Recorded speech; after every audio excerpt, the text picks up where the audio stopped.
The search for the next leader of the Black and Gold is officially underway, and the names dropping today are going to absolutely blow your mind because the franchise is finally making moves that we have been begging for. We have the full breakdown of the 3 massive new interview requests, the truth about Mike Tomlin's secret role in finding his successor, and the ripple effects of John Harbaugh's move that could ruin one specific candidate's chances in Pittsburgh.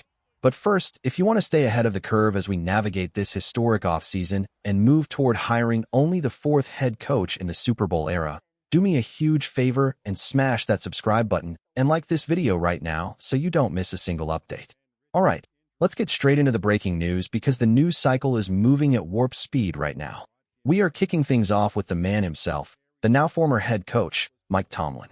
Even though he is out the door, it turns out he might not be done helping this organization just yet. We have reports coming in from former Steelers quarterback Charlie Batch, who is incredibly plugged in, suggesting that Tomlin is actually helping the Rooney family find his own replacement. Think about that for a second. This wasn't a bitter divorce. This wasn't a firing where security escorted him out of the building. This is a relationship built on almost 2 decades of respect. Charlie Batch believes that Art Rooney, too, is likely working behind the scenes asking Tomlin, "Who do you respect? Who is the next young genius we need to look at?" And honestly, I agree with Charlie. Tomlin knows this locker room better than anyone. He knows what the standard is in Pittsburgh. He knows what kind of grit it takes to survive in the AFC North. So, if Tomlin is handing over a short list to ownership, who is on it? Based on everything we know about who Tomlin respects, you have to look at 4 key names. First, Brian Flores. We know they have a history. Tomlin brought him in back in 2022 and has immense respect for his defensive mind. Second, Raheem Morris. That is basically Tomlin's best friend in the coaching world. Even though Morris just got let go in Atlanta, Tomlin knows his character. Third, Robert Saleh. High energy, defensive-minded, a leader of men. And fourth, and this is the interesting one, Jeff Hafley. The current Packers defensive coordinator actually recruited Tomlin's son, Dino, to Boston College. There is a deep personal relationship there. Now, I know what some of you are screaming at your screens right now. You're thinking, I want a fresh start. I don't want anyone associated with Tomlin. I want the exact opposite. And I hear you. But take a breath. Tomlin isn't making the final call. He isn't sitting in the interview room holding a scorecard. That decision rests solely with Art Rooney II and GM Omar Khan. But if Tomlin can point us toward a young, hungry coach who understands the culture, that is an asset, not a liability. Speaking of that search, let's dive into the 3 brand new names that were just requested for interviews today. This is where things get really interesting. First up, we have Jeff Hafley. This guy is 46 years old and currently running the defense for the Green Bay Packers. He's got head coaching experience from his time at Boston College from 2020 to 2023, but he made the jump back to the NFL to run a very modern, very aggressive scheme. He runs a 4-2-5 style defense. It's heavy on quarters coverage, heavy on palms coverage. Basically, it's designed to confuse modern quarterbacks and shut down the passing game. He is a creative blitzer. I mean, look at how he used Micah Parsons before the injury this year. He was moving him everywhere. Hafley is a hot commodity right now. He is interviewing with 6 different teams, including Miami, Atlanta, and Tennessee. But let's be real, if you're a defensive coach, the Pittsburgh Steelers job is the crown jewel. The big question with Hafley is the offense. Who does he bring? Since he's currently in Green Bay, he's in that Sean McVay/Matt LaFleur circle. The rumor is he could bring Adam Stenavich, the current Packers OC who doesn't call plays, or maybe Luke Getsy. I know, Getsy failed with Justin Fields in Chicago, but he's a Pittsburgh native, and maybe in a second stint under Hafley, things would be different. The second new name on the list is Ejiro Evero, the defensive coordinator for the Carolina Panthers. He is 45, young, energetic, and brilliant. He runs a 3-4 defense, but with a split safety shell. He disguises everything.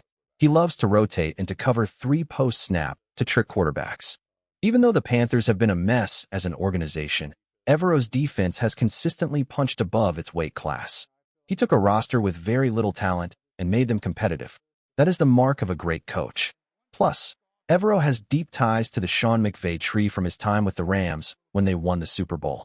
That means he could attract some serious offensive talent to be his coordinator. We're talking guys like Wes Phillips from Minnesota, Mike LaFleur from the Rams, or even Thomas Brown. If you hire a defensive head coach, you have to nail the offensive coordinator hire, and Evero has the Rolodex to do exactly that. And then, we have the curveball.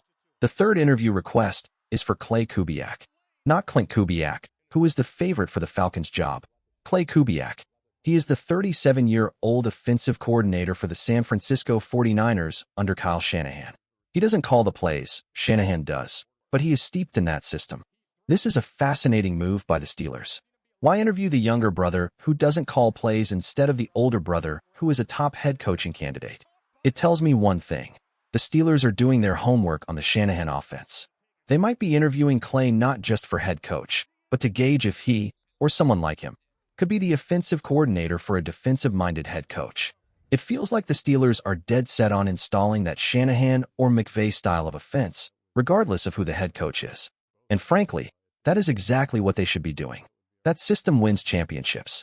But here is where the drama kicks in. We have to talk about the massive news out of New York. The Giants have hired former Ravens coach John Harbaugh. Now, why does that matter to us? Because it messes up the market. Todd Monken, the Ravens offensive coordinator, is expected to follow Harbaugh to the Giants. That is great for them, but it is bad news for one of our candidates, Jesse Minter. Jesse Minter is the Chargers' defensive coordinator and a hot candidate for the Steelers. But his connection is to the Harbaugh tree.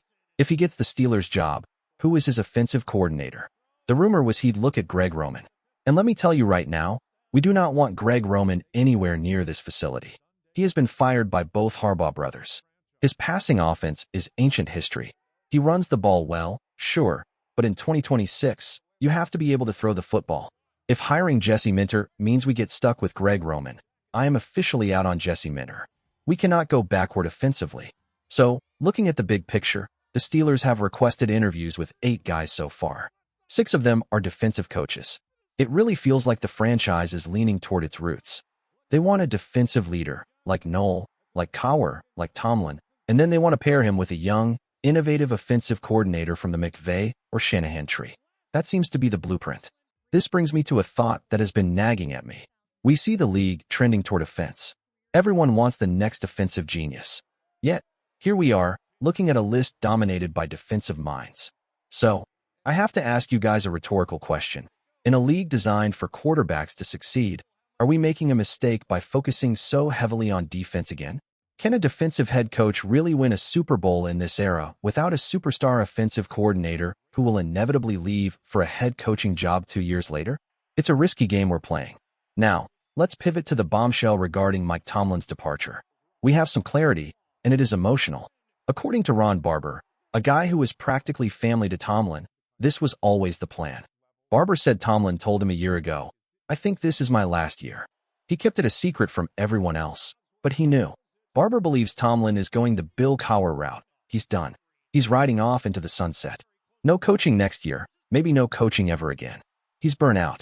He's a football junkie, but 19 years in the pressure cooker of Pittsburgh takes a toll on your soul. And here is the heartbreaking part. When Tomlin told the team, the players were crying. TJ Watt was in denial. Aaron Rodgers was apologizing.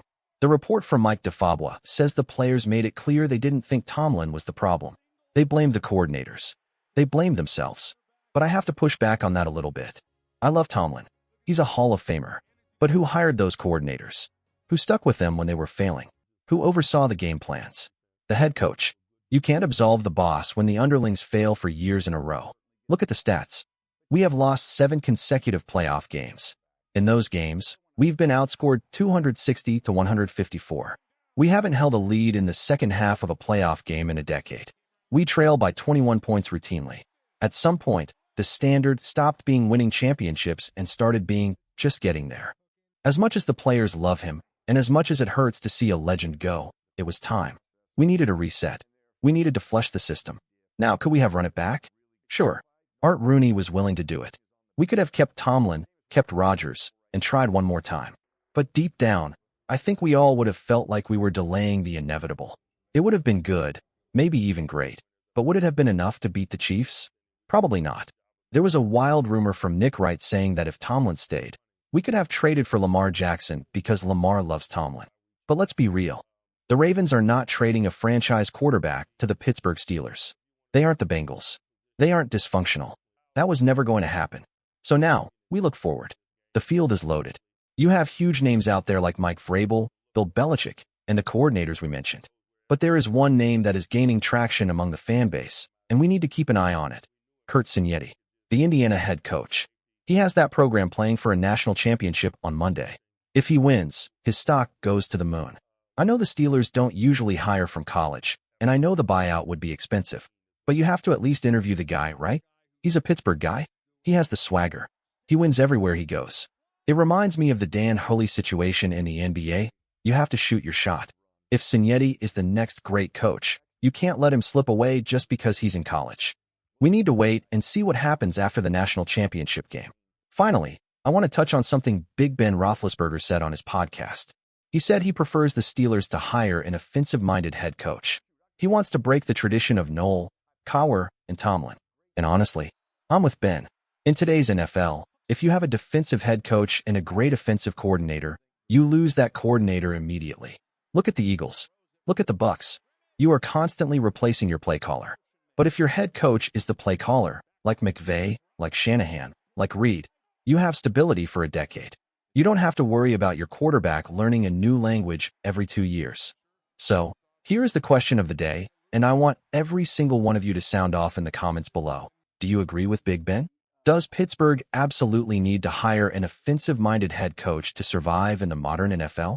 Or should we stick to our identity, hire a defensive beast, and just pay up for a great OC? Give me a definitive yes for offense or no for defense in the comments. I'm seeing the debate rage on social media, and I think we are at a crossroads. We can either evolve with the league or try to win the old-fashioned way. Both can work, but one is clearly harder than the other in 2026. We are going to be back tomorrow with even more updates because, trust me, this coaching search is just heating up. We haven't even heard about the second round of interviews yet. We're going to be tracking every flight, every rumor, and every quote. If you are a real one and you made it to the very end of this video, I want to see you type real one in all caps in the comments section. I see you guys, and I appreciate the support more than you know. Don't forget to subscribe so you don't miss our daily coverage as we build the next era of Steelers football. Until next time, here we go.